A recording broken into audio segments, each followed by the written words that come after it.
The Strange Dr. Weird.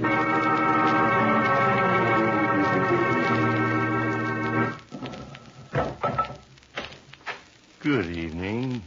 Come in, won't you? Why, what's the matter?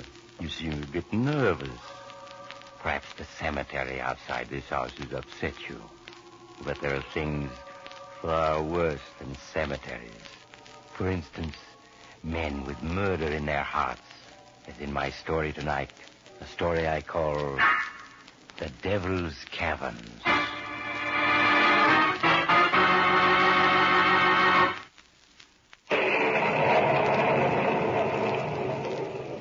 My story, The Devil's Caverns, begins in the desolate and remote mountain country of New Mexico.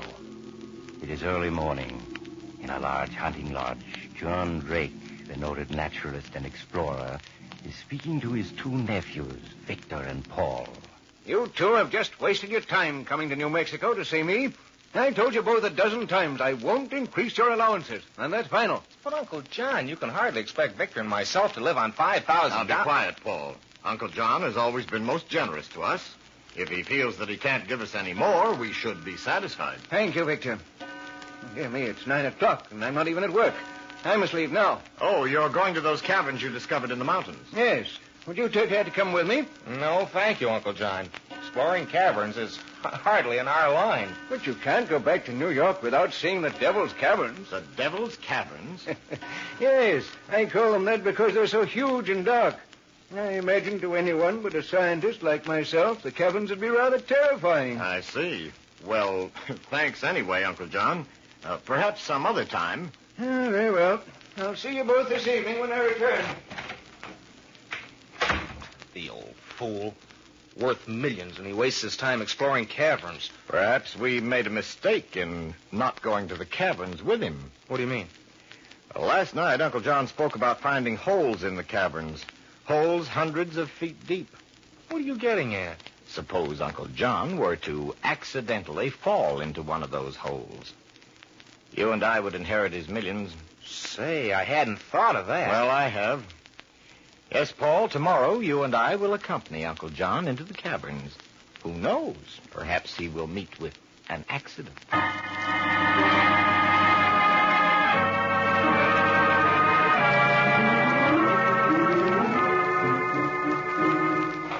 It's just a little further to the entrance to the caverns. But, Uncle John, why did you make us wear leather gloves and high shoes? Well, they're for protection against the rats in Devil's Caverns. You mean the rats in there are dangerous? Oh, not really. It's just that now and then one of them will take a nip at you. Oh. And then there's the bats. A most remarkable species. Now, here we are. Well, you just lead the way.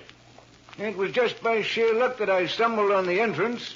Oh, it certainly is dark in here. Now, just a second. I'll turn on my flashlight. There. Well, I can understand now why you call these the Devil's Caverns. There's something terrifying about this place. Yes, and there are others even more terrifying. Come along, I'll show them to you. Just a minute, Uncle John. What for, Paul? Paul, why in the world are you lighting a candle? I'm going to leave this candle here by the entrance. I figure we'll stop every 50 yards and leave a burning candle so we won't get lost. Yes. The candles will serve as beacons to guide us back to the entrance here. But that isn't necessary. Why, I know every inch of all the caverns by now. Well, nevertheless, Uncle John, we'd feel safer this way. Very well. It'll make you feel better. Now, come along. There's so much I want to show you.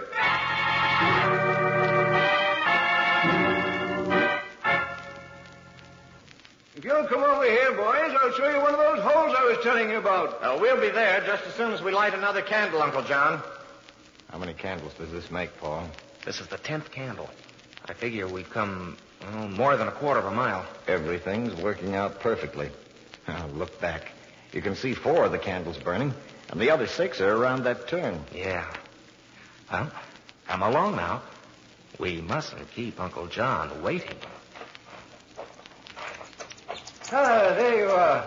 Now I'm going to show you another of the wonder of these caverns. This hole I'm shining my flashlight on.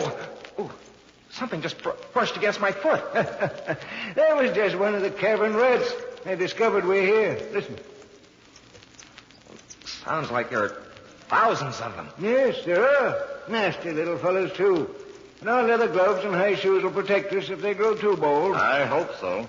Now, yesterday I measured the depth of this hole, and much to my amazement, I discovered that it's 920 feet deep. 920 feet. If anyone fell in, it'd be quite a fall. Shine your flashlight down the hole, Uncle John, so we can see what it looks like. Very well. Of course, you won't be able to see the bottom, but at least you'll get an idea of how... Why are you taking my arms, boys? We just want to make sure you don't fall in. Yes, Uncle John. After all, you're awfully close to the edge. Nonsense, boys. I won't fall in. Now let go of my arms so I can... Stop pushing me. Let's come over here. Don't! I'll fall if you... Ah! Poor Uncle John. But then accidents will happen.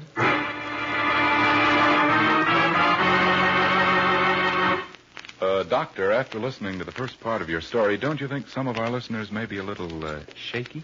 Well, I can't understand why. But if they are, I suppose we ought to suggest something to bolster their confidence. Doctor, that's a good idea. And then there's nothing that gives a fellow more confidence in himself than correct attire. For that reason, may I suggest that your wardrobe include at least one of the many smart, correctly styled Adam hats. Made of lustrous all-fur felt in a wide variety of soft, harmonizing shades, Adam hats are the epitome of fine quality and good taste. You'll appreciate, too, the distinctive hat bands and other important details of your Adam hat. Top off that well-dressed look, gentlemen, with an Adam hat. Now, back to Mystery and Dr. Weird. And now I'll continue my story, The Devil's Caverns. After John Drake's death scream had faded away, only the shrill squeaking of the rats and the heavy breathing of the two men remained. For a moment, the two stood in darkness. Then Victor spoke.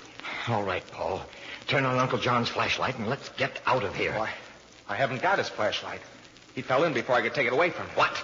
You stupid fool. I might have known you'd bungle it. Now what have we got? Wait a minute. I have my cigarette lighter, if it only works. There. Doesn't give much light, but it'll do. Oh, come on. Let's get out of here. This place gives me the creeps. Yes. Now, there's the first candle a few yards away. Come along. Victor, look. The first candle just went out. Yes. A draft probably blew it out. Candle was right over here on this rock. Oh, Victor, it's gone. Gone? Nonsense. You probably left it on another rock. Well, let's not waste time. There's the second candle 50 yards ahead. Oh, all right, but I tell you, that was a rock I left it on. Now it's gone. Oh, look. The second candle. It seems to be moving. It's falling over. It's gone out. But that's as though someone blew it out. Don't be a fool. Look, the third candle's beginning to flicker. It can't go out. It mustn't go out. Hurry. Oh, Victor, it has gone out. Now there aren't any candles to guide us out of here. Get hold of yourself. I've got my eye fixed on the spot where the third candle went out. Once there, we merely have to turn the bend to see the other candles. Yes, but suppose there are two. They won't be. It's Uncle John. He's going ahead of us, blowing out the candle, so we can't escape. How could it be Uncle John? He's dead. It's his ghost that's doing it. He's getting revenge on us for what we did. Be quiet, do you hear? Listen. The rats. That's it. They're the ones who are knocking the candles over. They're carrying them off. They're hungry. They're attracted by the wax in the candles. Why are you stopping? Can't you see? The path divides into three here. Do you remember which is the way out? I don't remember these three paths at all. We must have come by the middle path. Yes, I'm sure that's the one. Come on.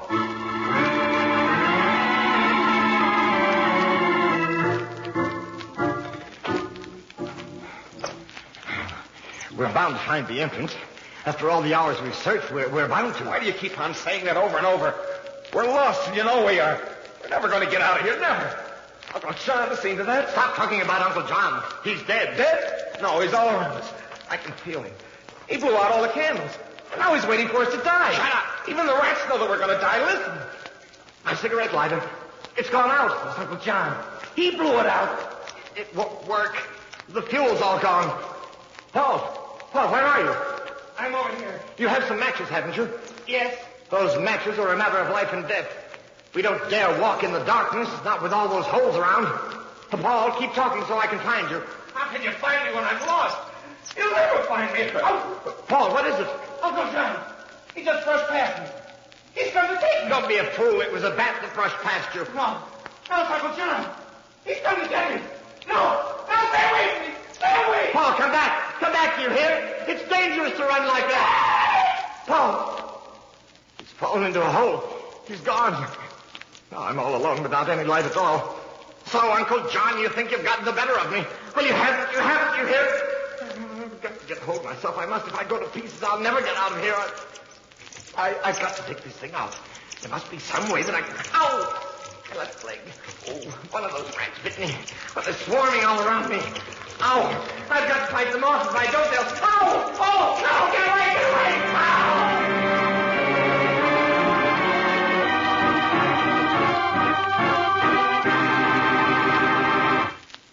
Too bad about poor Victor, wasn't it? Such a horrible way to die. 2 weeks later, when a searching party entered the cabin, they found a clean white skeleton lying a few hundred yards from the entrance. Unfortunately, they were never able to find a trace of John Drake and Paul. It was as if they had vanished from the face of the earth.